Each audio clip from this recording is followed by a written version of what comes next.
Yeah. Councilor Izzy Rivera. Yeah, I think there's a couple of us that actually wanted to speak. For me, I think first and foremost, I kind of wrote a couple points down because this is kind of like a touchy subject, so I stay on track. I try to like write something down.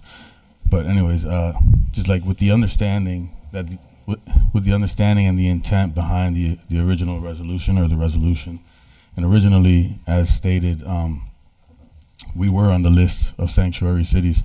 So considering that, I guess it's understandable coming from my colleagues for them to try to take some form of initiative.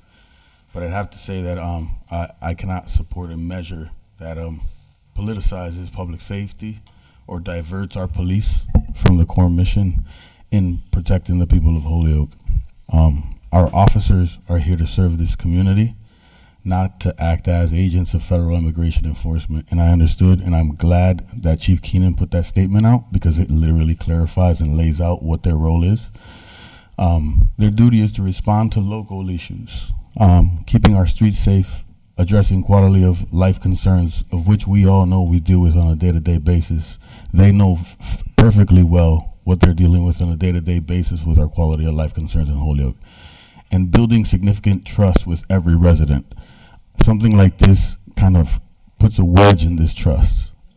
We've been, well, I wouldn't say we, the police in a sense, and Chief Keenan now has been trying or attempting to build on that trust since he's been here, and chiefs before too as well, with various different community policing initiatives. They've been attempting to build on this trust in collaboration with Holyoke Safe Neighborhood Initiative. The trust has been building little by little. Something like this kind of puts a wedge just because of how hot of a topic it is nationally. And I don't think it's fair to our police or to our citizens or the residents here in Holyoke for them to kind of undergo this. We have a packed house today on a DGNR committee. It's not always a packed house for DGNR. It's never a packed house. So just to be clear of how much of a contentious topic this is.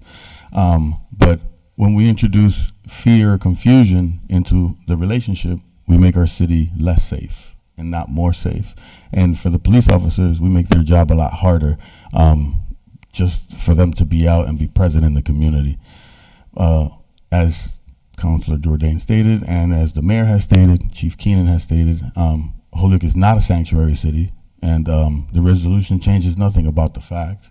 It's actually an ordinance, as was stated before. But let's be clear, reaffirming that our police will focus on local policing, not national politics, is not about partisanship. It's about practicality, legality, and community trust. I think we have a small uptick or a sudden uptick of immigrant families with regards to the Haitians transitions and a variety of other situations that are going on. But it's not fair to some of these newer immigrant families in our communities to kind of feel like they're on edge just based off of a particular resolution. That's just a resolution trying to put out there and make a statement. I don't know, for me, it's just not fair for us as a community with what we're dealing on a day-to-day with regards to substance abuse, homelessness, and all the other issues that we got going on. This one is not one that's in my ballpark in a sense, and I feel like it's not fair for us to step into a game that we're not ready to play. But I'll end it there because I feel like I've been rambling for a little bit. I appreciate Coco and I appreciate the makers of the order, but again, tomorrow I wouldn't feel comfortable in voting for this, just as divisive as it's become and is created. Even the campaign season has become polarized. It usually is, but this one's worse because of this particular resolution. But yeah, thank you.